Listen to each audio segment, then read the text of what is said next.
तो मैं सबसे पहले शुरू करता हूँ प्याज के बारे में। प्याज हमारे यहाँ नॉर्मली जो जैसे हिमाचल की बहुत महत्वपूर्ण फसल नहीं है। बहुत ऐसा नहीं है कि किसी ने प्याज से लाखों कमा लिया, करोड़ों कमा लिया, ऐसा वाला हमारे पास जमीन नहीं है ना। तो हमारे यहाँ की बहुत महत्वपूर्ण फसल प्याज नहीं है। और प्याज को हम ये मान के चलते हैं कि हम अपने खाने के लिए लगाते हैं। खास करके जो मध्य पर्वतीय क्षेत्र है, जो हमारा एरिया पड़ता है, जो नीचे वाले हैं वो लगता है। जैसे आपका ऊना डिस्ट्रिक्ट है, हमीरपुर डिस्ट्रिक्ट, वहां पर लगाते हैं काफी प्याज। उनके पास जमीनें भी उस टाइप की है जैसे पंजाब से लगता हुआ जो एरिया है। तो यहाँ पर तो वहां लगाने का टाइम, यहाँ लगाने के टाइम में बड़ा फर्क है। वहां प्याज नवंबर में भी लोग लगा देते हैं, दिसंबर में भी लगा देते हैं। हमारे यहाँ प्याज कब लगता है? हमारे यहाँ प्याज लगता है दिसंबर 15 के बाद। दिसंबर सबसे अच्छा टाइम जो प्याज लगाने का है यहाँ के एरिया में, वो 20 दिसंबर से लेकर के 25 जनवरी के बीच में। जो मैंने देखा है कि यहाँ पर प्याज का क्वालिटी अच्छा बनता है उस समय। जो 25 फूल प्याज हम लेट और सवेरे क्यों लगाते हैं, या कई बार उसके चांस, जैसे आप अगर थोड़ा पहले लगा दोगे तो कई बार आपने देखा होगा फूल आ जाता है ना। आप लोग यहाँ आता है कि नहीं? फूल आ जाता है। तो वो उसका एक महत्वपूर्ण कारण ये भी हो सकता है कि, तो मैं अब आपको बता रहा था कि जो हमारे यहाँ पे प्याज लगाने का जो बेस्ट टाइम है वो है आपका 15 फरवरी या 20 दिसंबर से लेकर के आपको 20-25 जनवरी तक। ये बेस्ट टाइम है। ये डिपेंड करता है क्योंकि जो कांगड़ा डिस्ट्रिक्ट है ना, वो एक अलग तरह का डिस्ट्रिक्ट है। ये कांगड़ा डिस्ट्रिक्ट ऐसा है जो पूरे हिमाचल को रिप्रेजेंट करता है। यहाँ वो भी एरिया है जो बिल्कुल सूखा रहता है, यहाँ वो भी एरिया है कांगड़ा डिस्ट्रिक्ट में जिसमें बारिश बहुत होती है, एक वो भी एरिया है जहां पर बर्फ ही बर्फ गिरता है ना। तो तीनों स्टेज का एक अकेला डिस्ट्रिक्ट मैं मानता हूं जहां पर ये तीनों सिचुएशन है। जैसे आप प्रागपुर साइड को चले जाएंगे कुछ और सिचुएशन है, ये साइड को आ जाएंगे तो कुछ और सिचुएशन है, और ऊपर जो ब्रोड वगैरह का एरिया जाएंगे तो वहां बर्फ गिरा हुआ है, वो भी तो कांगड़ा डिस्ट्रिक्ट ही है। तो ऐसा नहीं कह सकते कि जो ब्रोड वालों के लिए होगा वो पालमपुर के लिए होगा, जो पालमपुर के लिए होगा पंचरुखी के लिए होगा, पंचरुखी वाला होगा जो शाहपुर के लिए होगा, नहीं तो प्रागपुर के लिए। सबका अपना अपना सिचुएशन है, तो इसलिए हम ऐसा नहीं कह सकते। नमी नहीं, वही मैं बोल रहा हूँ ना। तो सिचुएशन सबका अलग अलग है। कोई धान लगाता है, किसी के यहाँ पानी नहीं है कि मक्की में भी फसल हो जाए। तो ऐसी सिचुएशन है हमारे डिस्ट्रिक्ट की कि एक अकेला डिस्ट्रिक्ट है जिस डिस्ट्रिक्ट में हमारे सब तरह की मौसम एक समय में पाया जाता है।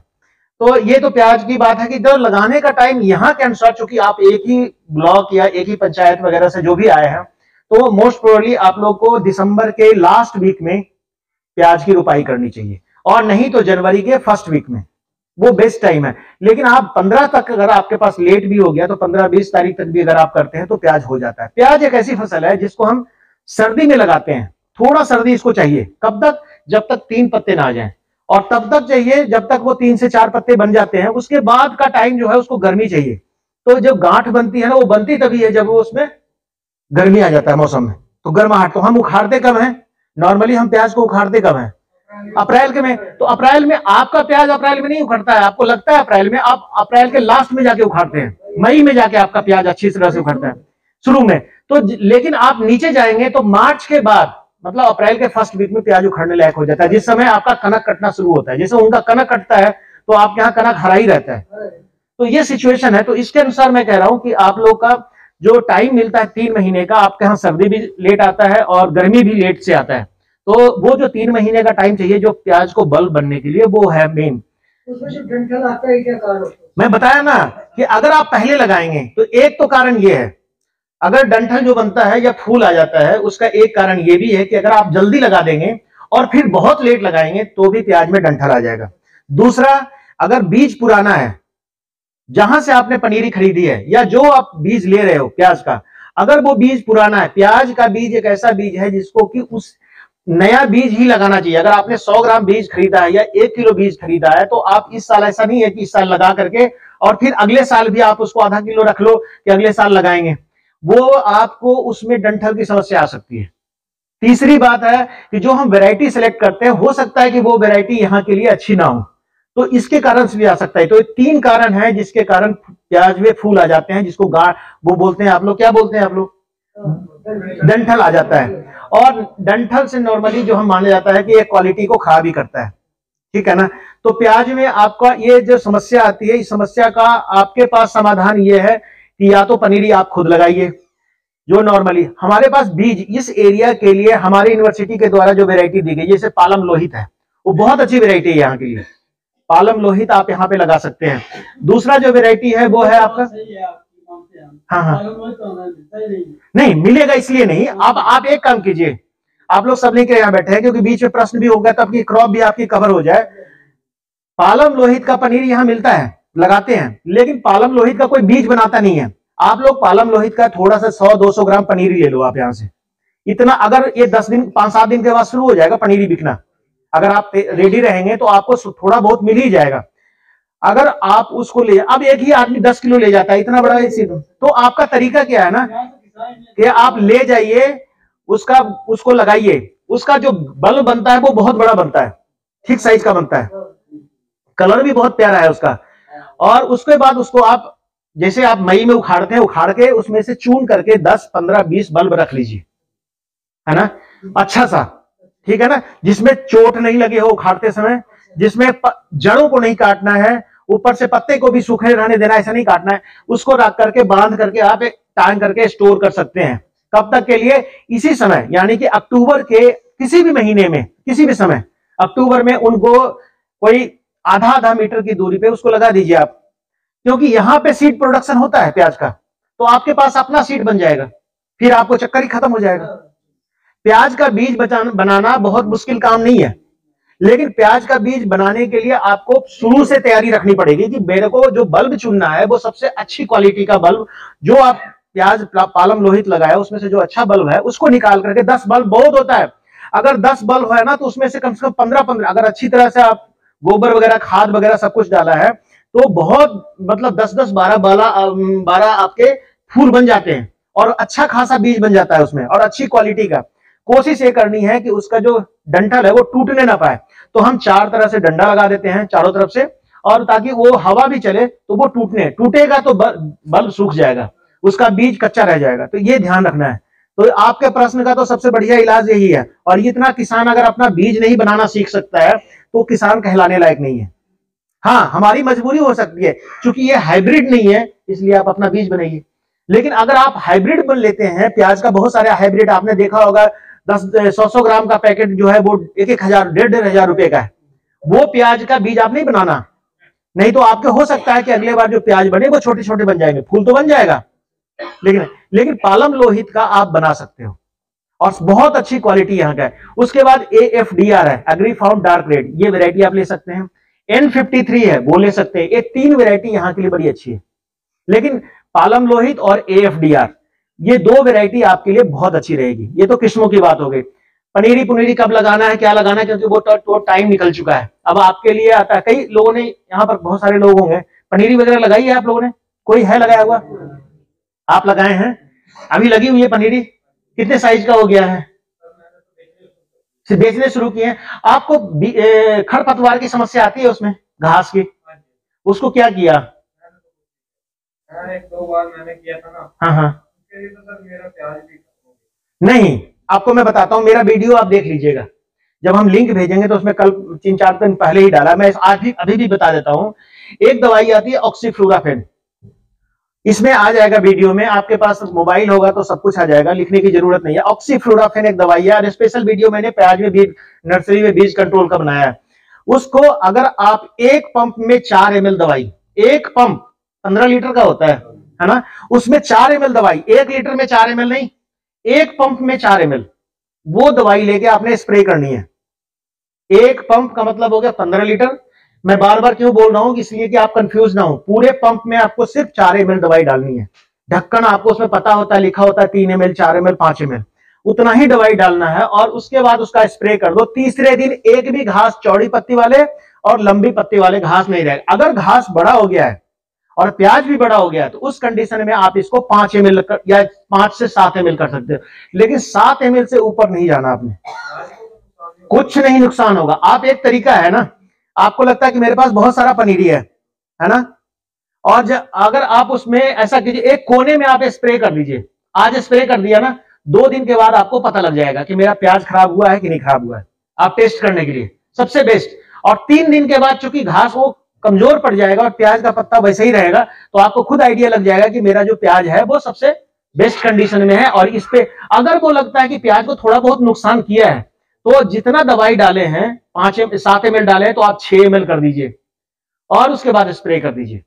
लगाने के बाद बिल्कुल लगाने के 15 से 20-25 दिन बाद जब प्याज का पहला पत्ता और दूसरा पत्ता आ जाता है साथ, उस समय एक स्प्रे, जब तीसरा पत्ता आ जाता है तो दूसरा स्प्रे, और जब आप उखाड़ने से 15 दिन पहले आप एक स्प्रे, 3 स्प्रे कर दीजिए। घास, एक भी घास उसमें नहीं रहेगा, कोई भी घास।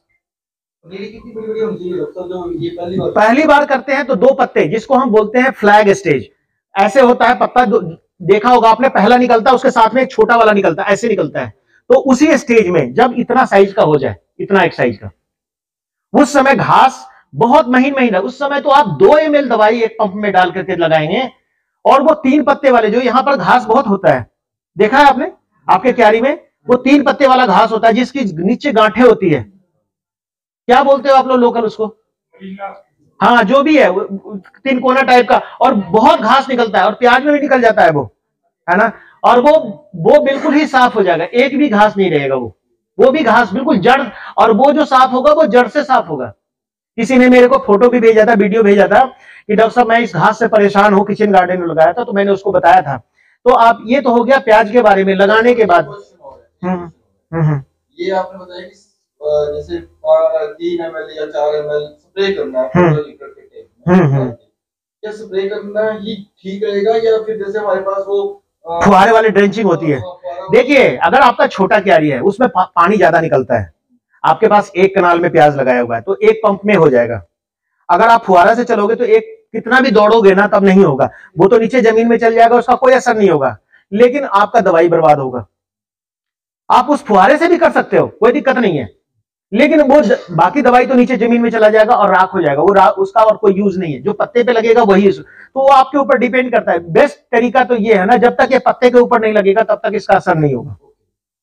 समझ गए आप मेरी बात? तो पत्ते पे लगने के लिए आप चाहे हाथ से छट्टा लगा दो, लेकिन वो मजा नहीं आएगा। तरीका ये है कि आप स्प्रेयर लीजिए। अरे 10 रुपए का तो स्प्रेयर आता है, ये दवाई तो सभी जगह मिल रही है, सभी जगह, और 150, 200, 250 रुपए की ऑक्सीफ्लोराफेन। 100 ml दवाई होती है, पूरा गांव को स्प्रे कर सकते हैं आप, पूरा गांव का आदमी कर सकता है। ये दवाई मैंने पता की थी, मैंने पूछा था गोवाना चौक पे ना, हाँ, रोड वहाँ पे, तो मैंने ली भी है। आई थिंक 150-200 की मैं बता तो रहा हूँ, ऑक्सीफ्लोराफेन, ऑक्सीजन करके दिए उन्होंने। और एक चीज मैं आपको बता देता हूँ, यही दवाई दोनों कवर होता जाएगा, लहसुन में भी काम आएगा। अगर आपने लहसुन लगा दिया है और लहसुन को आप चाहते हो कि आलस हो गया कि मैंने गुड़ाई नहीं करनी है, या घास निकल गया, बहुत ज्यादा घास हो गया, आपको टाइम नहीं मिला, तो लहसुन में घास की गुड़ाई करना मुश्किल होता है, पैर रखना पड़ता है, ये है, पर टूटते भी हैं, ये भी है। देखिए, टूटना कोई फायदेमंद चीज नहीं है, किसी के ऊपर पैर रख दोगे तो वो हो सकता है मजबूत हो तो खड़ा हो जाए, लेकिन आप किसी पे पैर रखना तो अच्छी बात नहीं है। तो पौधा भी ऐसा ही नाजुक चीज है, उसके ऊपर पैर रखे। जब आप गुड़ाई नजदीक लहसुन लगाते हैं, जब आपकी बीच की क्यारी बड़ी क्यारी होगी तो डेफिनेटली आप उसके बीच में जाएंगे, तो आप ये कोशिश कीजिए कि उसके बीच में मत जाइए, ये स्प्रे कर दीजिए। जब आपका लहसुन, आजकल तो लहसुन 4, 5, 6 पत्ते आ गए होंगे सबके, तो इस समय आप 5 ml की दवाई का स्प्रे कीजिए। थोड़ा एक चीज याद रखिएगा, लहसुन में थोड़ा सा इसका ग्रोथ रुक जाता है थोड़े दिनों के लिए, लेकिन उसका प्रोडक्शन पे कोई असर नहीं पड़ता है। लहसुन लगाने का कौन सा टाइम है अभी? ये चल रहा है? नहीं, लहसुन तो अक्टूबर सितंबर के बाद फर्स्ट वीक, लास्ट वीक, और अक्टूबर के फर्स्ट वीक। हाँ बिल्कुल, अभी भी लगा सकते हैं, अभी भी लूंगे हुए लहसुन अगर आपके पास है तो लगा सकते हैं, लेकिन 6 महीना का टाइम उसको चाहिए होता है अच्छी ग्रोथ के लिए। जैसे अदरक लगाते हैं, अदरक को 9 महीना चाहिए। आप तो लगाने के लिए जून में भी लगा लो, आप जुलाई में भी लगा लो अदरक, लेकिन वो जो अदरक होगा उसका प्रोडक्शन उतना नहीं होगा जो अदरक आप अप्रैल में लगाएंगे। तो इसी तरह से लहसुन का मैं आपको, इसके ही दवाई आप लहसुन में यूज कर सकते हैं, और चीजों में नहीं करना। आपने करने से पहले मेरे से पूछ जरूर लेना फोन नंबर पे कि डॉक्टर साहब इसमें, जैसे आज किसी ने लिखा है कि क्या ये वाली मतलब जो ऑक्सीफ्लोराफेन है, जो मैंने वीडियो डाला उसने पढ़ा है, उसने लिखा है कि क्या ये दवाई मैं फूल गोभी में लगा सकता हूँ, ये टमाटर में लगा सकते हैं। अगर किसी ने टमाटर लगाया हो तो टमाटर की हरी भरी क्रॉप के बीच में भी आप स्प्रे कर सकते हैं ये ऑक्सीफ्लोराफेन। एक भी टमाटर को कुछ नहीं होगा, पौधे और घास ही मरेगा। ठीक है, आ रही है बात समझ में? मेरी हिंदी तो समझ में आ रही है ना? तो ये तो हो गया आपका प्याज का लगाने का टाइम हो गया। लगाने के बाद लगाने के देखिए, खाद और उर्वरक ये अपने ऊपर डिपेंड करता है, कितना आप खाद डालते हैं, कितना उर्वरक डालते हैं, कितना आप क्या डालते हैं। ये कई बार लहसुन प्याज को बहुत ज्यादा, इसका जड़ बहुत गहरा नहीं जाता है, तो बहुत ज्यादा खाद इसको देना नहीं चाहिए। आप गोबर की खाद अगर यूज कर रहे हैं, अगर आपके पास मैल है, कच्चा नहीं पका हुआ, तब आप ये जैसे है ना कि टोकरी वगैरह से हम 2-4 टोकरी 5 टोकरी आप ऊपर के लेयर में मिला दीजिए। 12-32-16 अगर आपको लगता है तो उसी समय डालिए जिस समय आप पनीरी लगा रहे हैं, पौध लगा रहे हैं। लगाने का तरीका जो है ना, प्याज का कहता है कि प्याज 15 सेंटीमीटर, लाइन से लाइन की दूरी 15 सेंटीमीटर इतना कम से कम होना चाहिए, लाइन से लाइन, और पौधे से पौधे के बीच की दूरी इतनी। यानी अगर प्याज आपको सही आकार का चाहिए तो प्याज को आपको दूरी पे लगाना पड़ेगा। अगर आप दूरी नहीं देंगे तो प्याज बड़ा साइज का नहीं बनेगा, चाहे आप कितनी अच्छी वैरायटी, कितना अच्छा मेहनत कर लो आप। आई बात समझ में? तो इसलिए दूरी दे। लहसुन तभी हमारा, प्याज हम जो लगाते हैं प्रोफेशनली कोई नहीं लगाता। मैं बताऊं आपको, आप जितने लोग बैठे हुए प्रोफेशनली नहीं लगाते। आपने देख लिया उसने ऐसे लगाया। शुरू में जब हम प्याज लगाते हैं तो हमको लगता है ना कि दूर दूर हो गया, तो हम क्या करते हैं, उसको इतनी इतनी दूरी पे लगा देते हैं, है ना। आपने देखना, आप उंगली से नाप के देखना, इतना ही दूरी पे आपने लगाया होगा, या लहसुन भी लगाया होगा, इतनी इतनी दूरी पे आपने लगा देते हैं। ये गलत करते हैं आप लोग। थोड़ा पेशेंस रखना चाहिए। अगर आप इतनी दूरी पे लहसुन लगाएंगे तो लहसुन का जो साइज है ना, जो लहसुन आप बाजार में खरीदते हैं वो साइज का लहसुन आपका क्यों नहीं बनता है, ये एक बहुत बड़ा कारण ये है। हाँ, आपको दूरी देना पड़ेगा शुरू में, और ये दूरी पेशेंस रख के देना पड़ेगा कि कोई भी चीज को लाइन में लगाना सीखिए। आप घर बनाते हो तो इतना रस्सी से मिलवाते हो, लेबर को भी बोलते हो, मिस्त्री को बोलते हो, सीधी नहीं है, ये है वो है। जब घर बनाने के लिए आपको पता है कि इसको हम तोड़ नहीं सकते हैं, तो आप सबसे पहला ध्यान ये रखिए कि जब भी आप एग्रीकल्चर का काम करते हैं, लाइन से बढ़िया कुछ नहीं है, लाइन से ही काम करना चाहिए। लाइन से अगर आप चीजें लगाते हैं तो आपको प्रोडक्शन में, आपके काम करने के तरीके में, आपके उत्पादन में, आपके क्वालिटी में जो है ना बहुत फर्क नजर आएगा। केंचुआ खाद कब देना चाहिए? पहले देना चाहिए? नहीं, केंचुआ खाद कभी भी छट्टा लगा दो आप। केंचुआ खाद चाय की पत्ती की तरह होता है, जब चाहो आप लहसुन में, प्याज में आप छट्टा लगा सकते हो उसको। हाँ। अब जैसे अब मैं प्याज का पनीरी तैयार कर रहे हैं, प्याज तो बीच में सूखे जा रहा है। सूखे नहीं जा रहा है, वो आपने शुरू में ही गलती की है ना। जब आप लहसुन प्याज लगा के पनीरी लगाते हैं ना, वो प्याज की पनीरी के बारे में तो मैं ज्यादा पढ़ा भी नहीं रहा हूं क्योंकि ऑलरेडी आप लोग लगा चुके हैं। जब हम प्याज लगाने के लिए जाते हैं, पहले तो लाइन में, बहुत लोग लाइन में लगाते हैं, बहुत लोग छट्टा लगाते हैं। वैसे बेस्ट पनीरी छट्टा का ही माना जाता है, उसकी मोटाई अच्छी आती है, इसलिए हम भी रिकमेंड करते हैं। हमारे किताबों में लिखा हुआ है लाइन से लगाओ, लेकिन जो पनीरी आपकी छट्टा में आती है वो पनीरी आपकी लाइन में नहीं आती है, पतलापन रह जाता है। आप एक्सपीरियंस्ड है इसलिए आप फील कर रहे हो इस चीज को, और मेरा भी कहना है क्योंकि मैं भी प्रैक्टिकल आदमी हूं। तो जब आप प्याज की पनीरी लगाने जाते हो तो प्याज को आप बेबिस्टीन से ट्रीट कीजिए। बेबिस्टीन की दवाई उसमें मिलाइए, बहुत सस्ती दवाई है, पाउडर जानते हो ने। बेबिस्टीन की दवाई उसमें मिलाइए, अच्छी तरह से प्याज में मिला दीजिए बीज में। उसके बाद रोपाई कीजिए। तो एक तो ये होगा कि उसमें डैम्पिंग ऑफ नहीं आएगा, जो बीमारी आप बोल रहे हैं कि मेरा प्याज उड़ने लगता है, लोग नॉर्मली भाषा में गांव में बोलते हैं कि उड़ गया मेरा प्याज बीज से, बिल्कुल साफ हो जाता है। तो एक तो बीज को उपचार कीजिए। उसके बाद लाइन से, जैसे भी आप लगाते हैं, लाइन से लगा रहे हैं या छट्टा लगा रहे हैं, प्रॉपरली बीज आपका ढकना चाहिए। हर बीज, तरीका क्या होता है ना कि प्याज को लगाने के लिए हम कहते हैं कि बोतल ले लीजिए, प्लास्टिक की बोतल है, उसमें छेद कर दीजिए कील से, गर्म करके कील से उसमें एक साइड को आपने छेद करना है। बोतल के एक साइड को 50-100 छेद आप कर दो, पूरे में नहीं, थोड़े एरिया में, और उसके अंदर आप बीज को भर दीजिए। उसी के बीच में बेबिस्टीन डाल दीजिए और उसको, बोतल को बंद कर दीजिए। और जो क्यारी आपने बनाया है ना, जिस क्यारी में आपने लगाना है, उस क्यारी में हल्का हल्का उसको सेक करना है। तो एक तो जो बीज का रंग है वो सफेद हो जाएगा क्योंकि जब आपने पाउडर मिलाया है, तो आपको नजर आएगा। और वो बीज जो कितना भी आप छट्टा लगा लो, उसके और इस तरीके में आसमान जमीन का फर्क है। अब मैंने किया है, मैंने कोई भी 30-30 क्विंटल तक प्याज का पनीर अपने फार्म पे उगाया है, और this is one of the best technique. सस्ता, बिल्कुल एक एक बीज का ट्रीटमेंट भी हो गया, सब कुछ हो गया। उसके बाद उसके ऊपर आपने, तरीका तो बहुत कुछ है, हम उसके ऊपर क्या करते हैं कि मिट्टी या गोबर वगैरह का मिश्रण मिला करके अलग रखते हैं। फिर छलनी होती है ना गांव में, जो रेत छानने वाला, वो छोटा वाला जो होता है, उसमें मिट्टी डालिए, गोबर को डाल दीजिए, गोबर को मिला करके, और उसके ऊपर हल्का हल्का सेक कीजिए। एक लेयर उसके ऊपर बन जानी चाहिए, और उसके ऊपर पानी लगा दीजिए। फिर वो प्याज, देखिए मेहनत तो करना पड़ेगा हर काम। अब दूध को आप उबाल दो, पनीर बनाने के लिए कई लोग उसमें कुछ डालते हैं, कई लोग दही डालते हैं, कई लोग नींबू डालते हैं, कई कुछ डालते हैं। तो हर पनीर का अपना अपना टेस्ट होता है, कुछ तो मेहनत करना पड़ेगा आपको। इस तरह से अगर आप पनीर लगाते हैं तो एक तो ये बीमारी नहीं आएगी जो सीड ट्रीटमेंट किया है। उसके बाद जैसे ही उसमें सफेद सफेद लुंगे निकलने लगते हैं, सबसे पहले सफेद ही नजर आता है क्योंकि आप पानी लगाएंगे, सफेद लुंगे जैसे निकलने लगता है उसी समय बेविस्टिन और M45 का आपने स्प्रे करना है। एक स्प्रे करना है क्योंकि फुहारे से डालेंगे तो ज्यादा दवाई लग जाएगी, एक स्प्रे करना है। उसके बाद जैसे ही हुक स्टेज आता है, एक समय ऐसे प्याज खड़ा होगा और उसका पत्ता ऐसे मुड़ा होता है, इसको बोलते हैं हुक स्टेज। उस स्टेज पे एक वो आता है 15 दिन के बाद, 15 दिन 30 दिन हो गया, 30 दिन के बाद वो पत्ता दोनों खड़ा हो जाता है। तो उसके बाद आप 15 दिन के बाद मतलब 15 दिन के बाद 3 बार फुहारे से आप अगर स्प्रे कर दिए या जो भी डाल दिए दवाई, तो ये बीमारी बिल्कुल नहीं आएगी। कई बार लोग इसमें वो डाल देते हैं, क्या बोलते हैं, क्लोरोपाइरीफॉस, कि कीड़े खा गया। क्लोरोपाइरीफॉस प्याज के लिए हानिकारक है। क्लोरोपाइरीफॉस प्याज में नहीं डालना चाहिए, कम डालना चाहिए। ये दवाई है ना जो सिंक के लिए होता है, सिंक बोलते हैं ना आप लोग, उसके लिए लोग डालते हैं, डलवा देते हैं प्याज दीमक के लिए। इसमें डालने की जरूरत नहीं है, इसमें मत डालो, नहीं तो पनीरी आपकी पूरी भी खराब हो सकती है। ये दवाई, ये जो कीड़े मारने वाली है, ठीक है ना। मिल गया आपके प्रश्न का जवाब, ठीक है ना। तो ये तो प्याज लगाने का हो गया। दूसरा आपको खाद उर्वरक की बात, हर खेत की अलग अलग मिट्टी होती है, कई लोग बहुत सारा गोबर डालते हैं, वो छोटे एरिया में ही डालते रहते हैं। तो क्या प्याज नॉर्मल जमीन में भी बहुत अच्छा होता है, रेतीली जमीन में भी अच्छा होता है, पथरीली जमीन में भी अच्छा होता है, क्या बोलते हैं उसको, चिकनी मिट्टी में भी अच्छा होता है। तो मिट्टी अगर आपका बार बार खेती हो रहा है तो जरूरत नहीं है उसमें बहुत ज्यादा खाद डालने का। बहुत ज्यादा खाद डालेंगे तो प्याज का जो गर्दन है वो मोटा हो जाता है, और प्याज का गर्दन जितना मोटा होगा उतना बुरा प्याज माना जाता है।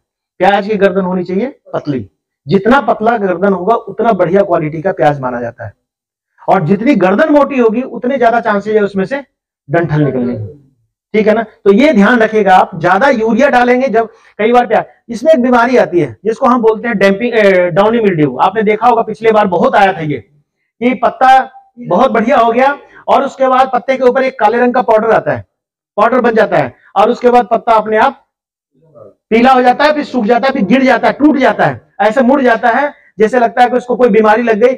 नीचे गांठ जरूर बनेगा लेकिन उस गांठ का आकार नहीं होगा। गांठ तभी बनेगा जब आप खाद डालेंगे नहीं, गांठ तभी बनेगा अच्छी क्वालिटी का जब उसमें पत्ते सारे स्ट्रांग होंगे, अच्छे होंगे, नंबर ऑफ लीफ जितने ज्यादा होंगे उतनी बढ़िया गांठ, जिसको हम झाड़ बोलते हैं। आलू लगाते हैं ना आप लोग तो झाड़ बोलते हैं ना, पत्ते अगर खुले होंगे तभी गांठ बनेगा आलू का। आलू में नंबर ऑफ आलू तभी ज्यादा बनेगा। आपके खाद डालने से आलू नहीं बनता है, वो जब तक वो सूरज की रोशनी से खाना नहीं बनाएगा तब तक उसमें गांठ नहीं बनेगा। तो ये ध्यान रखना है आपने कि खाद हम दे रहे हैं वो दूसरे पर्पस के लिए, लेकिन पौधे का पत्ता हमारे लिए बहुत इंपॉर्टेंट है। इसीलिए कई बार आपने सुना होगा कि लोग लहसुन का पत्ता तोड़ने नहीं देते। हम बोलते हैं कि लहसुन के पत्ते को तोड़ के खाना चाहिए, लेकिन लहसुन का पत्ता ज्यादा नहीं तोड़ना चाहिए। लहसुन अगर आपको बड़ा साइज का करना है तो लहसुन के पत्ते जितने हैं उसको अपने आप रहने दिया करो आप, है ना। जितने ज्यादा पत्ते होंगे उतना ज्यादा खाना बनाएंगे, तो वैसे ही उसका पतला पत्ता होता है, और खाना बनाएगा वही आपका गांठ बनता है। तो ये थोड़ी सी प्रक्रिया है जिसको हम बोलते हैं कॉमनली आजकल। लेकिन अगर आपको लगता है कि लहसुन का पत्ता हमने खाना है तो थोड़ा सा लहसुन 150 अलग से लगा लो आप, उसके पत्ते खाते रहो चटनी वगैरह के साथ या तड़के वगैरह के साथ, जैसे भी डालते हैं। क्योंकि बहुत हमारे बिहार वगैरह यूपी वगैरह में आप जाएंगे तो वहां लहसुन का पत्ता बहुत ज्यादा यूज किया जाता है, खासकर चटनी के लिए, और खाना भी चाहिए, उसमें बहुत ज्यादा न्यूट्रिएंट। तो उसको हम लोग थोड़ा सा, लोग गांव में भी करते हैं, छोटा सा अलग सा क्यारी बना लिया, उसके पत्ते तोड़ तोड़ के खाते रहते हैं। लेकिन नॉर्मल जो अपने लहसुन उस गांठ के लिए बनानी है उसमें पत्ते कम तोड़ने चाहिए। हाँ जी, बिल्कुल बिल्कुल बिल्कुल बिल्कुल बिल्कुल बिल्कुल। लिट्टी चोखा खाया है आपने? चोखा नहीं है वो, चोखा में नहीं डलता, क्योंकि चोखा तो पूरे साथ, चोखा इज व्हाट, बैंगन का चोखा जो आप भरता बनाते हो, दैट इज चोखा। वैसा कुछ नहीं है, कोई अलग चीज नहीं है। आप उसको भरते चोखा बोलते हैं, वहां यहाँ भरता बोलते हैं, हाँ नाम अलग है। और आप भी बनाते हो बबरू बबरू भर भोर के बनाते हैं ना, दैट इज लिट्टी। उसके अंदर चने का सत्तू होता है, बेसन आप भी खाते हो, है ना, वो चून बेसन, वो तो ऐसा नहीं है, प्रिपरेशन तो अलग अलग हो सकती है ना हर चीज का। तो ये आपका प्याज के बारे में हो गया। प्याज के बारे में और कोई जानकारी चाहिए? प्याज आप लगा दीजिए, और लगा हुआ प्याज में भी आप ऑक्सीफ्लोराफेन का स्प्रे कर सकते हैं। जब जब आपको प्याज में लगे, हर फरवरी के महीने में, जनवरी के महीने में, जब आपको लगे कि इसमें बहुत ज्यादा घास हो गया और मेरे पास टाइम नहीं है निकालने का, तो एक स्प्रे आप इसमें कर सकते हैं 6 से 7 ml का। पौधे बड़े होने चाहिए, लेकिन ये आपने पूछ करके जानकारी के अनुसार ही ये दवाई लगाना भाई। यहाँ पौधा ले रहे हो प्याज का तो कब मिले? मिलने शुरू हो जाएगा 10 दिन के बाद। 10 दिन के बाद। आप वेजिटेबल डिपार्टमेंट शायद ले जाएंगे आपको दोपहर के बाद, तो आप पूछ लीजिएगा, मोस्टली मिल ही जाए। मेरा नंबर होगा ना, आपने पूछ लेना आपने कब से प्याज का पनीरी शुरू हो गया। हाँ जी, व्हाट्सएप पे सारी डिटेल आ जाएगी। व्हाट्सएप पे भी अभी वाली बात नहीं, यूट्यूब पे डाल देंगे हम आपको। सबके पास मोबाइल है, कोई तो बिना मोबाइल वाला तो कोई भी नहीं होगा। अच्छे वाला मोबाइल है ना, स्मार्टफोन जिसको बोलते हैं, जिसमें यूट्यूब चलता हो, ठीक है ना। तो ये तो हो गया प्याज के बारे में, और ये हो गया लहसुन के बारे में। लहसुन को भी देखिए, इन दोनों फसलों में एक चीज आप और मानिए, लहसुन और प्याज को गुड़ाई जरूरी है भाई, चाहे घास हो या घास ना हो। एक गुड़ाई से लेके 2 गुड़ाई बहुत जरूरी है, और ये चाहे 200 एकड़ में किसी ने लगाया हो, चाहे 2 कनाल में लगाया हो, ये सब करता है, इसका कोई इलाज नहीं है। और जो लोग एकड़ में लगाते हैं वो लाइन में लगाते हैं, और वो मशीन से करते हैं, फिर हाथ का बना हुआ मशीन जैसे टाइप का होता है ना, उससे गुड़ाई करते हैं। नहीं तो उतने एकड़ में तो अगर लेबर लगा दिया, 50 लेबर लगा दिया घास निकालने के लिए, गुड़ाई करने के लिए, तो सारा कॉस्ट ही लग जाएगा। तो वो केमिकल वीड कंट्रोल ही करते हैं, केमिकल से ही वो घास को मारते हैं, ठीक है ना। अब आलू की बात आती है ना, आलू भी सुनना है आपने। आलू लगा दिया आपने कि लगाना है? लगाना है।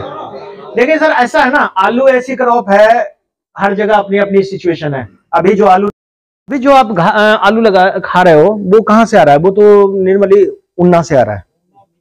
उन्ना का सबसे ज्यादा आलू है, पंजाब का भी नहीं आया है। पंजाब को मौका नहीं मिलता है इस समय आलू निकालने का, नहीं तो उन्ना वाले आलू फेल हो जाते।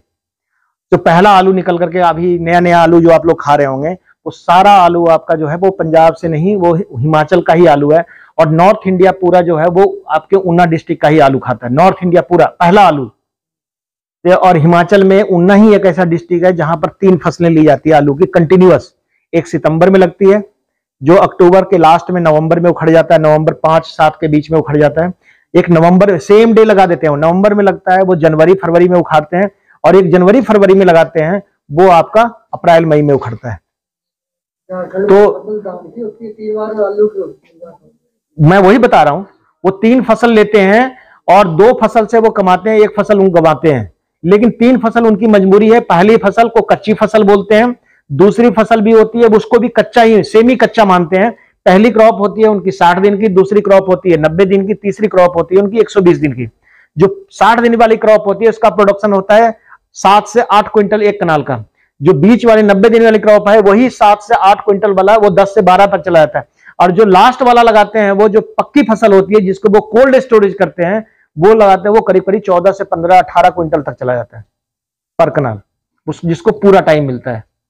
तो वो 3 फसल लेते हैं, और पहली फसल लेते हैं उसको बेचते हैं 25, 30, 40 रुपए, 50 रुपए, डिपेंड करता है। पिछले बार 50-55 रुपए पर किलो तक गया, इस बार 25 रुपए पर किलो तक गया। तो आप सोच लीजिए कि एक कनाल से वो कितने, तब भी आप लोग बोलते हो ना कि एग्रीकल्चर में कोई फायदा नहीं है। अब आप ये सोचो कि 25 रुपए किलो वाले फसल, कभी कोई उन्ना वाला को रोता नहीं देखा होगा आपने कि आलू लगा करके मेरे को नुकसान हुआ। पहली फसल जो निकलती है कच्ची फसल, वो 20 से 25 रुपए किसान को खेत में मिलता है। आड़ती वाड़ती की बात नहीं बोल रहा हूं। और जो दिल्ली पहुंचा देते हैं उनको तो 30, 40 रुपए मिलता है। लेकिन वो कच्ची फसल होती है, उसका प्रोडक्शन आधा होता है, सीधा जो 14 क्विंटल 18 क्विंटल होना चाहिए वो सीधा 7 क्विंटल होता है। क्योंकि वो, और एक ही वेराइटी है जो इसके लिए सक्सेसफुल है, दैट इज ए कुफरी पुखराज, जो शॉर्ट ड्यूरेशन में तैयार हो जाता है। बाकी कुफरी ज्योति वगैरह है, कुफरी ज्योति है, कुफरी सूरजमुखी है, कुफरी लालिमा है, कुफरी बहुत सारे हैं, अलंकार है, कुफरी सूर्या है, बहुत सारी वेराइटी ऐसी हैं जो 120 से लेकर 150 दिन का टाइम लेता है। लेकिन वो क्रॉप जो है वो 60 से 65 दिन में उखड़ के खेत में, और 65वें दिन कढ़ाई में, वो वेराइटी जो है कुफरी पुखराज का। अदरवाइज उसको अगर टाइम दिया जाए तो वो 15-18 क्विंटल पर कनाल तक भी उपज देता है। लेकिन उसको हम टाइम नहीं देते हैं, जैसे कच्ची फसल को ही उखाड़ लेते हैं, उसमें छिलके नहीं बन पाते हैं। लेकिन साइज इतना बन जाता है, प्राइस इतना मिलता है। जैसे आपने अदरक को देखा होगा कि सितंबर अक्टूबर के महीने में, सितंबर अक्टूबर में कच्चा अदरक बिकता है पत्ते समेत, देखा है ना, सफेद रंग का अदरक मार्केट में देखा होगा। तो वो ऐसा थोड़े कि उसी रंग का अदरक होता है, वो तो कच्चा उखाड़ते हैं। जब उनको रेट, किसान को रेट मिलता है 150 रुपए किलो, तो वो बेच देता है। उसको 3 महीने पहले खेत भी खाली हो जाता है, और उसको अगर पका बनाना है तो डेफिनेटली है कि दिसंबर जनवरी तक उसको इंतजार करना पड़ेगा। उस समय अदरक का रेट 30-40 रुपए किलो हो जाता है, तो किसान को फायदा नहीं होता। किसान सोचता है हम लगाएं और कच्चा भी हम बेच दें, तो 3-4 महीने पहले खेत भी खाली हो जाता है और उसके बाद उसको प्रोडक्शन भी ज्यादा, प्राइस भी अच्छा मिल जाता है। ये डिपेंड करता है। जैसे घिया वगैरह है, अब घिया हमारे पास बड़ा भी होता था, वो घिया अब छूट गया, तो छोटे वाला घिया चलता है ना, 250-300 ग्राम वाला घिया चलता है। खीरा अभी भी आपका जो देसी खीरा है, यहाँ का पपरोला वाला जो खीरा है, जो देसी खीरा, उसका कोई तुलना नहीं है, वो सबसे ज्यादा उसका रेट मिलता है। जब खीरा 10 रुपए किलो होता है तब भी वो खीरा 50 रुपए बिकता है ना। आप लोग के यहाँ का वो खीरा, देसी खीरा कहीं का भी हो, आप पूरे इंडिया में जहां भी जाएंगे वहां पे भी देसी वैरायटी है, वो साइज का अंतर पड़ सकता है, लेकिन उस खीरा का टेस्ट, वो देसी खीरा जो होगा वो बीच में पतला होता है, दोनों साइड से मोटा होगा। जो हाइब्रिड खीरा होगा वो बीच में मोटा होगा, उसमें छेद भी होगा, इसमें छेद नहीं होगा, जो बीच में जगह होती है। जो पपरोला का है, तो चूंकि पपरोला खीरा वाला को जो फार्मर है गरीबदास, जो इसका सीड बत किया है, इस बार उसको 10 लाख रुपए का अवार्ड मिला, पता आपको, अखबार में भी आया था। गरीबदास यही पपरोला का है वो। आप लोग क्यों नहीं करते हैं? वो भी कर रहा है वो। इस बार राष्ट्र वहां दिल्ली बुला करके उसको अवार्ड दिया गया है।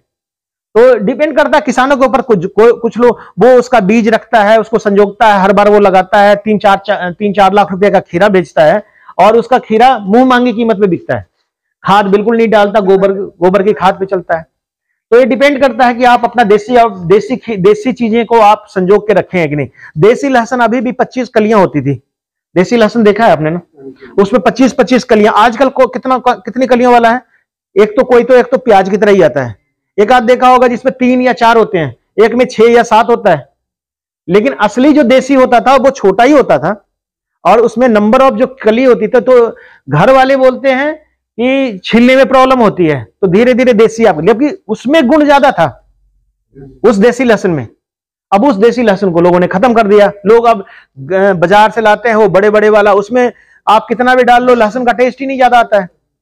जैसे आप हल्दी डालते हो, आप ये देखो ना कि आपके घर का बनाया हुआ हल्दी अगर आप दाल में डालते हो या सब्जी में डालते हो, तो आप डेफिनेटली आपको लगेगा कि थोड़ा भी, मतलब नहीं, जो आप बाजार से हल्दी खरीद के लाते हो वो डालोगे ना, इतना सा डालोगे तो रंग आ जाएगा।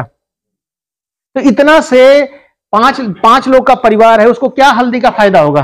और हम डालते हैं, हमारा जो हल्दी होगा उसमें 2 चम्मच डालना पड़ेगा तब वो रंग आएगा। तो एक्चुअली फायदा इसमें है जो हमारी वाली हल्दी है, जो वो वाली हल्दी में उतना फायदा नहीं है। जो हम बोलते हैं कि हल्दी से कैंसर, एंटी कैंसरस है, कैंसर को कुछ नहीं होता है, कैंसर आदमियों में आज के जमाने में आपने देखना है ना, चलते चलते आदमी खत्म हो जा रहा है, कोई ब्लड प्रेशर, हार्ट अटैक, ये वो। तो लहसुन, प्याज, हल्दी, ये 3 चीजें, और अदरक, ये 4 चीज, और 5वां मिर्च, ये 5 चीजें ऐसी हैं जिसको जो आपके ब्लड प्रेशर को कंट्रोल करता है। हरी मिर्च, हरा प्याज भी, लहसुन भी, आपका अदरक भी और मिर्च। और ये 5 चीज हमारे घर से जो देसी था वो गायब है। 1 पाउच MDH का हल्दी लाते हैं, पूरे महीने चल जाता है। 100 ग्राम से क्या किसके हिस्से में आएगा, और फिर सोचते हैं कि हल्दी का फायदा हमें मिले, कभी नहीं मिलेगा। आपको तो चाहिए 1 पूरा चम्मच दूध में डाल करके आप अगर लेते हो, तब जाकर के आपको हल्दी का फायदा नजर आए। तो वही एग्रीकल्चर में भी, एग्रीकल्चर हम कहते हैं ना देसी, ऐसे ही तो है कि जो आप 1 देसी खीरा और 100 खीरा के बराबर 1 देसी खीरा है। अब आप कहोगे कि 1 किलो में डेली हाइब्रिड खीरा खा जाता हूं, कोई फायदा नहीं होगा आपको। ऐसा नहीं है कि उसका कोई नुकसान भी है, लेकिन डेफिनेटली है कि जो आपको बॉडी की मिलनी चाहिए वो नहीं मिल पाता है। देसी हल्दी में तो रंग, कलर जो है कम होता है, वही मैं बोल रहा हूं। तो ज्यादा कम कलर होगा तो डेफिनेटली आप ज्यादा इसमें डालोगे, ठीक है ना। तो आलू की बात कर रहा था मैं, तो आलू जो है अभी इस समय जब आप लगाएंगे तो 2 तरह के आलू होते हैं। आपने देखा होगा, एक आलू तो होता है बड़ा, इसका बीज जो होता है बड़ा साइज का होता है। आप वैरायटी तो आपने चलो जो भी लेना है ले ही लेंगे आप, लेकिन जो आलू है उसका बीज बड़ा, एक होता है बड़ा होता है, एक होता है स्मॉल साइज का, जिसको लड्डू भी बोलते हैं, नॉर्मल भाषा में बोलते हैं। वो एक्चुअली उसको काटना नहीं पड़ता है। साबुत चीज कभी भी बीज के लिए साबुत ही लगानी चाहिए, इसलिए बीज का आकार जितना छोटा होगा वो उतना बढ़िया होगा। लेकिन हमें मिलता नहीं है, तो हमको क्या है, बड़े आलू को हम क्या करते हैं, कट करते हैं। जब हम काटते हैं आलू को तो डेफिनेटली है कि उसमें घाव बन गया। 2 आलू में 4 टुकड़े किए हमने। अगर समझदार आदमी होगा तो उसमें देखेगा कि जहां जहां से आंखें निकली है तो हर में कम से कम 2 आंखें होनी चाहिए, तो उसी तरह से उसका टुकड़ा करते हैं। अगर किसी में आंखें हैं ही बहुत कम, तो उसका टुकड़ा चाहे वो बड़ा ही साइज का क्यों ना हो, उसका टुकड़ा करने का कोई फायदा नहीं है जब तक वो आंख नजर ना आए। तो जब हम कट करते हैं तो घाव बन गया, अब वो घाव से बीमारी इंटर करता है। अब उस घाव को आपने पहले ट्रीट करना है, पहले तो उसको काटना है, काट करके थोड़ा धूप लगाना है ताकि उसके ऊपर सूख जाए, पपड़ी बन जाए। और फिर उसके बाद आपने डायथेनियम 45 और बेबिस्टीन इसका घोल बना करके इसके अंदर इसको डाल करके इसको 15 से 20 मिनट तक ट्रीट करना है। और ये 1-2 दिन पहले आप लगाने से पहले कर सकते हैं। ये टब ले लीजिए या बाल्टी ले लीजिए, बाल्टी के अंदर आप 10 लीटर पानी ले लीजिए, 10 लीटर पानी में आपने 50 ग्राम डायथेनियम 45 डाल दीजिए, 25 ग्राम आपको करीब करीब 15 से 20 ग्राम आप बेबिस्टीन डाल दीजिए, दोनों को अच्छी तरह से मिला दीजिए। कोई कपड़ा लीजिए, कपड़े में आलू का कटा हुआ रखिए, 10 किलो या 5 किलो जो भी है उसमें डुबाइए, 5 मिनट तक रहने दीजिए, उसको निकाल करके फिर फैला दीजिए, फिर दूसरा भी डाल करके 2 बार इस तरह से करके आप डालिए। तीसरी बार फिर उतनी ही दवाई उसमें मिला दीजिए, उसको फेंकना नहीं है पानी को, उतना ही दवाई फिर उसमें मिला दीजिए, फिर ट्रीट कर करके आपको जितना आलू है सारा ट्रीट हो जाएगा। उसको थोड़ा धूप लगा देना है, हल्का हवा लगा दीजिए ताकि वो सूख जाए। और अल्टीमेटली इसका फायदा ये होगा कि ये आलू पे जो इकट्ठा पत्ता इकट्ठे में होने वाली जो बीमारी रहती है वो नहीं आती है, जो वायरस अंदर इंटर कर जाता है। तो कोशिश यही करनी चाहिए आप लोग को भी कि आलू लगाना। उसके बाद आलू कई तरीके से लगाते हैं। कई लोग पालमपुर में मैंने देखा है कि लोग की जमीन बोलते हैं कि मेरी जमीन बहुत पोली है, हम फ्लैट में ही लगा देते हैं, सिंपल खेत में। लेकिन आलू लगाने का तरीका जो होता है वो मेड़ बना के ही लगाते हैं, है ना। लेकिन यहां पर भी मैंने देखा है कि लोग फ्लैट में लगा देते हैं। मेड़ बना करके हम लगाते हैं। आलू को लगाना हमारी मजबूरी है। मजबूरी इसलिए है कि अगर हमको बड़े साइज का आलू चाहिए तो आलू जब बड़ा होने लगता है तो जमीन को फैलाता है, और जब वो फैलाएगा ना तो अगर उसको नीचे जमीन होगा और पानी लग गया होगा तो उस जमीन हो जाती है धीरे धीरे सख्त, तो वो आलू फैलेगा नहीं। इसलिए आपने देखा होगा जब आलू नीचे बनने लगता है तो दरारें पड़ने लगती है मेड़ के ऊपर। अगर वो दरार नहीं बने ना, अगर तो इसका उसका निशान होता है कि इसका मतलब आलू जो आपका है ना वो आपका फैल रहा है, आपका आलू बड़ा साइज का बन रहा है। तो मिट्टी हमको उसी अनुसार पहले चढ़ाना पड़ता है ताकि उसके अंदर जो छोटे छोटे आलू के जो दाने बने हैं, जो हमारे आंखों से, जिसको हम लोग आप लोग की भाषा में वो जड़ का लास्ट में होता है, वो टूटना नहीं चाहिए जब हम मिट्टी चढ़ाते हैं। इसीलिए कहते हैं 25वें दिन ही मिट्टी चढ़ा देनी चाहिए। आलू को शुरुआत में 25वें दिन अगर मिट्टी चढ़ाते हैं तो उसमें वो जो दाना है वो फावड़े से कट जाता है जब आप मिट्टी से वो करते हैं। तो वो बनने से, वो बाहर आने से पहले ही उसके ऊपर हल्की हल्की मिट्टी जो भी चढ़ानी है उसको आप चढ़ा दीजिए। इसीलिए लोग देखा होगा आपने कि आजकल प्लांटर यूज करते हैं आलू लगाने वाला, उसको प्लांटर लगाने के बाद आलू के ऊपर मिट्टी नहीं चढ़ाई जाती है। प्लांटर से क्या होता है ना, वो मिट्टी को दाब देता है और जो दाब दिया बस वही रह जाता है मिट्टी, उसके ऊपर जगह नहीं बचता है कि बिल्कुल मिट्टी चढ़ाने का। और इसके कारण उनका प्रोडक्शन आपके प्रोडक्शन से ज्यादा होता है, जहां हम मैनुअली मिट्टी चढ़ाते हैं। लेकिन मैनुअल मिट्टी चढ़ाने का, मैनुअली मतलब आदमी के द्वारा जो मिट्टी चढ़ाते हैं, वो डेफिनेटली उसको याद रखना चाहिए कि ड्यूरेशन जो है 20-25 दिन के बाद जैसे ही आलू आपका ऊपर निकलने लगे, है ना, पत्ते निकलने लगे, उसी समय आपने उसकी मिट्टी चढ़ा देनी है। मतलब जैसे ही थोड़ा सा हल्का सा पत्ता खड़े निकल जाए, है ना, उस समय आप उसकी मिट्टी, उसके में उसका झाड़ बनना शुरू हो जाता है। ठीक है, तो ये तो आपको आलू के बारे में। आलू में खाद वगैरह के, जो गोबर की खाद आप लोग डालते हैं वो मिट्टी के उसी समय 5 से 6 किलो 12-32, 6 से 8 किलो डाल सकते हैं, 1 कनाल का 12-32-16। यही सीड ट्रीटमेंट करना है। इसी तरह से अगर आप लगाते हैं तो आलू के प्रोडक्शन में कोई दिक्कत। आलू के प्रोडक्शन में एक ही चीज ध्यान रखनी है कि आलू के पत्ते खुले हुए हैं कि नहीं। आलू के पत्ते हर समय खुले रहने चाहिए। हर समय का मतलब दिन में आपको पत्ता लगना चाहिए कि बिल्कुल ऐसे हो। जब तक ऐसे पत्ता ऐसे बंद रहेगा पत्ता, इसका मतलब उसमें कोई प्रॉब्लम। अगर बंद हो रहा है तो बोरोन की डिफिशिएंसी हो सकती है, बोरोन की कमी हो सकती है। अगर बंद हो रहा है, इकट्ठा हो रहा है, तो हो सकता है कि जिंक की कमी हो रही हो। तो ये चीजें आपने ऐसा मत सोचना कि मेरा आलू का झाड़ तो ठीक है लेकिन पत्ते अगर नहीं खुल रहे हैं तो प्रोडक्शन ज्यादा नहीं होगा, क्वालिटी ज्यादा नहीं बनेगा। खाद डालना जरूरी होती है इसको? नहीं, कोई डालना जरूरी नहीं है। देसी खाद से भी हो सकता है, देसी खाद से होगा। लेकिन देसी खाद आपको, जैसे आप क्या है ना, देसी खाद क्या करता है आपको मैं बताता हूं। और आप विटामिन लेते हो, विटामिन का बोतल लेते हो ना, पीते हो आप, 3-4 दिन के बाद आप ठीक होने लगते हो, डॉक्टर जो लिखता है वो क्या है ना। और दूसरा को बोलता है कि आप फल खाओ, फल से भी विटामिन मिलेगा। तो फल जो हो गया ना वो हो गया आपका देसी खाद, जो विटामिन हो गया वो हो गया केमिकल खाद। तो जो फल हम खाते हैं वो 15-20 दिन 1 महीना जब खाएंगे ना तब जाके हमको असर करता है। तो हम तो बीमार है ना, हमको पहले से खाना चाहिए। तो हमको इंस्टेंट चाहिए, तो हम उसी हिसाब से हमको विटामिन का वो लिखता है कि भाई फल भी खाता रहा तो इसको भी खा, ये कल आज से ही असर शुरू कर देगा आपको। अगर वो जो हम गोबर की खाद डालते हैं वो 1 महीना 1.5 महीना तक कोई यूज नहीं होता है, मैं आपको बता दूं, ठीक है ना। इसीलिए जो गोबर की खाद आपने कनक में डाली है, अगर उसी खेत में आपने आलू लगा रहे हैं या कोई पिछली फसल है जिसमें खूब सारा गोबर डाला है, तो हो सकता है कि वही गोबर का खाद आपके आलू को काम आ जाए।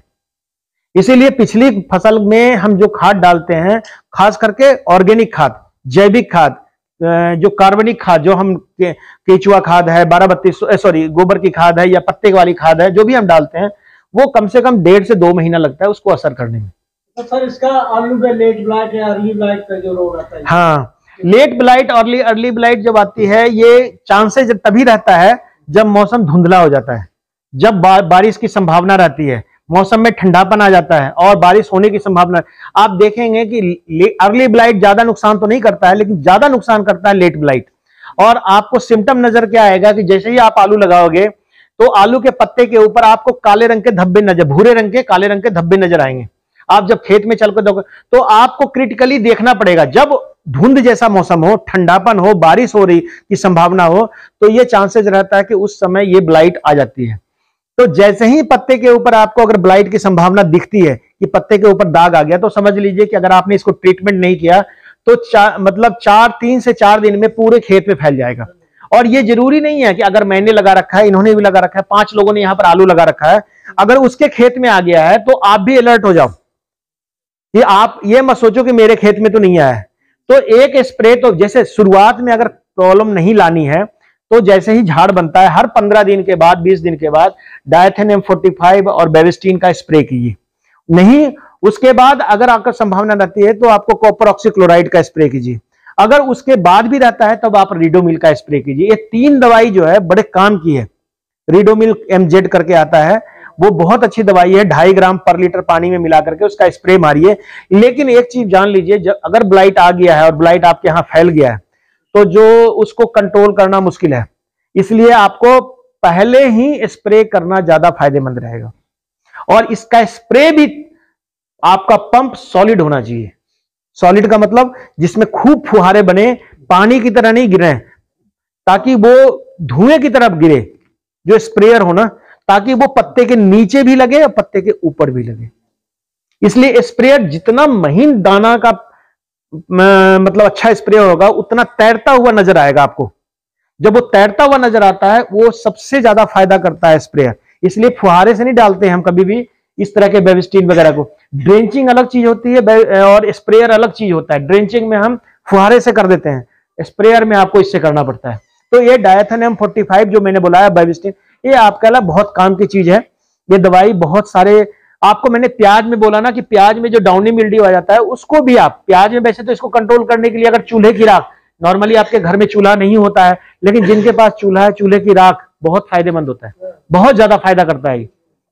अगर आप लहसुन के ऊपर और प्याज के ऊपर इसको छट्टा डाल, लेकिन छट्टा डालने का तरीका होता है, आपने प्याज क्या बोलते हैं उसको, गोबर चूल्हे की राख को इकट्ठा कर लीजिए 10, 15, 20 किलो, और आपका खेत क्यारी है तो आपने क्या करना है कि जो जाली वाली दुपट्टा वगैरह होता है घर में, लेडीज पहले पहनती थी, ओढ़ती थी दुपट्टा, उसमें जाला होता है, जालीदार होता था, नेट वाला, उसमें डाल दीजिए और उसको थोड़ा थोड़ा थोड़ा हिलाइए। वो तैरेगा, एक तो पूरा इकट्ठा नहीं गिरेगा और पत्ते के ऊपर यूनिफॉर्मली लगेगा, उसका फायदा। और लगाना भी है या तो सुबह मॉर्निंग में 7 बजे से पहले या शाम को 5 बजे के बाद, जब ओस गिरने की संभावना थोड़ी थोड़ी रहती है। और इसको हर 10 दिन के बाद लगा दिया कीजिए, तो ये दोनों बीमारी इस पे नहीं आती। लेकिन लोग जाकर के ऐसे ले जाते हैं टोकरे में, ऐसे छट्टा लगाते हैं, उसका कोई फायदा नहीं है। इस बार अरबी में इतने पत्ते काले काले दाग आ रहे, दाग नहीं आ रहे थे, वो भी ब्लाइट है, वो उसको कोलोकोसिया ब्लाइट बोलते हैं। और उसको कंट्रोल करने के लिए शुरुआत में एक दवाई आती है, रोगर आती है ना, रोगर का स्प्रे कीजिए। लेकिन वो तभी करना पड़ता है जब, और बहुत लोग उसको स्प्रे करते हैं ना, तो पत्ते के ऊपर पानी नहीं टिकता है, देखा आपने टिकता हुआ?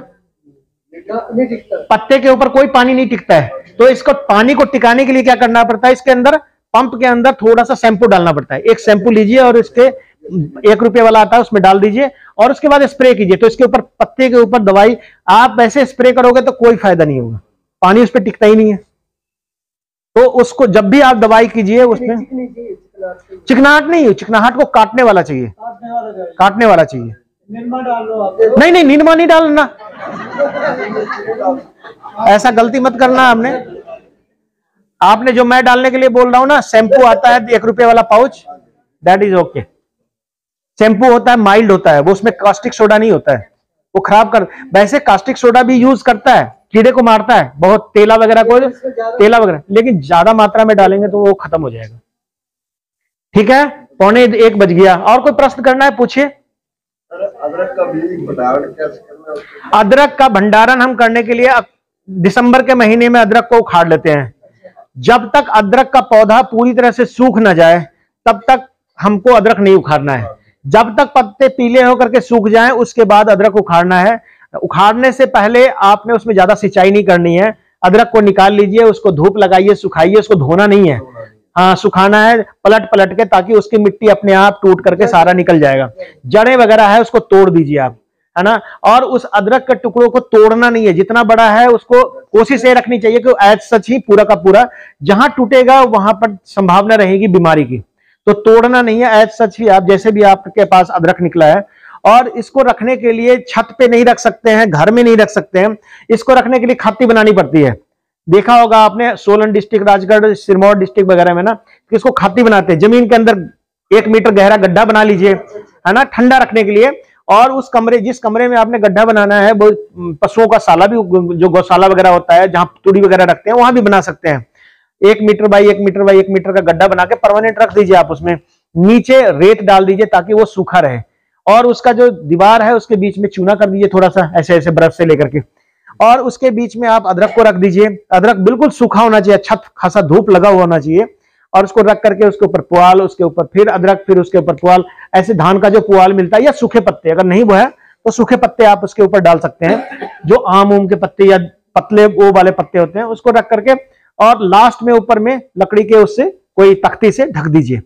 बेस्ट तरीका है अदरक को रखने का। ऐसे ही हम जिमीकंद को भी रखते हैं, ठीक है ना, ऐसे ही रखते हैं। तो आप लोग प्रश्न करो। आप अदरक के ऊपर मिट्टी डाल देते हैं, सड़ जाता है बीच में। अदरक के ऊपर मिट्टी डाल देते हैं स्टोर करने के लिए।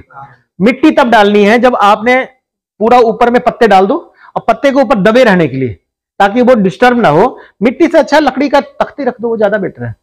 1-2 महीने के बाद तो आप निकालोगे फिर लगाने के लिए। आपने जनवरी में, फरवरी में आपने स्टोर करना है, मार्च, अप्रैल, मई में आप उखाड़ लेंगे, निकाल लेंगे। 3 महीने उसमें सूखे।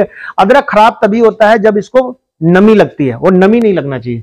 तो कहीं अगर बारिश का पानी आपके खेत में उस जगह पे आता है, नीचे नीचे जमीन से, तो उस जगह पे मत बनाना खातिया, उसको खाती बोलते हैं। हाँ, और कोई प्रश्न? जैसे आलू लगाते हैं ना, यहाँ कौन सा बीज हमें सक्सेसफुल? देखिए, कुफरी की कोई भी वैरायटी निकली ही कुफरी की है। यहाँ सक्सेसफुल तो सारी वैरायटी है, ऐसा नहीं है। इस एरिया के लिए कुफरी ज्योति भी अच्छी है, कुफरी आपका सूरजमुखी भी अच्छी है, कुफरी अलंकार भी अच्छा है, ये वैरायटी। लेकिन आपको इतना जैसे 10, 15, 20 किलो लेने के लिए आप जाओगे तो कहीं नहीं मिलेगा ये, क्योंकि ये क्वांटिटी इसका, ये आपको मोस्टली जो स्टोरेज है ना, कोल्ड स्टोरेज में रखते हैं, वो आपके जलंधर वाले लोग रखते हैं, या आपका ऊपर में होता है, लाहौल में रखा जाता है। लेकिन आपका कौन सा बीज आता है, अगर जलंधर वाले के पास जाएंगे तो वो बताएंगे कि हमारे पास कुफरी ज्योति है, कि कुफरी सूर्या है, कि कुफरी हिमसोना है, कौन सी वेरायटी है। कुफरी ज्योति तो हाँ, अगर आप लाहौल, ब्रोड का आलू अच्छा है। ब्रोड के आलू को स्टोरेज की जरूरत नहीं, वो तो उनका ऐसे ही बिक जाता है। स्टोरेज हम तब करते हैं ना, आलू उखाड़ा, और अगर 2 महीने तक घर में रखना है तो रख दीजिए, उसमें लुंगे नहीं निकलेंगे। आप समझ रहे हो मेरी बात? आलू को स्टोर हम 2 महीने से ज्यादा करना होता है, इसीलिए तो हम उगाते हैं 50 क्विंटल। लेकिन कभी भी आलू वाला अपने घर में पूरे साल खाने के लिए 10 क्विंटल आलू नहीं रखता है, नहीं रख सकता है। तो वो क्या करता है कि 2 महीने उसको टारगेट होता है कि 2 महीने में 2 क्विंटल, तो वो 2 क्विंटल ही अपने पास रखेगा। 2 महीने तक उसमें लुंगे नहीं आएंगे। लुंगे का मतलब वो स्प्राउट, और वो नहीं आएगा तो उसमें मिठापन नहीं आएगा। जब वो मिठापन नहीं आएगा तो आलू टेस्टी लगता है।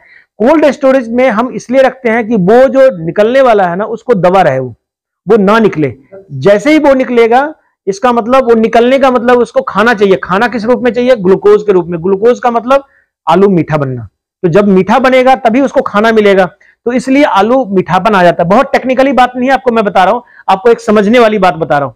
इसलिए आलू जो है ना, वो कोल्ड स्टोरेज वाला, अगर लाहौल वाला आलू भी नहीं रखा जाता है, आलू लाहौल वाला आलू वहां से उखड़ता है 1.5 महीने 2 महीने के बाद वो आपके यहां सप्लाई हो जाता है, इसलिए उनको भी कोल्ड स्टोरेज की जरूरत नहीं पड़ती है। लेकिन हम आलू लगाते तभी हैं जब उसमें देखते हैं कि लुंगे निकलने लगे, हरा नीला नीला वो दाने जैसा बनना शुरू हो जाता है, तभी उसको लगाते भी है। ठीक है।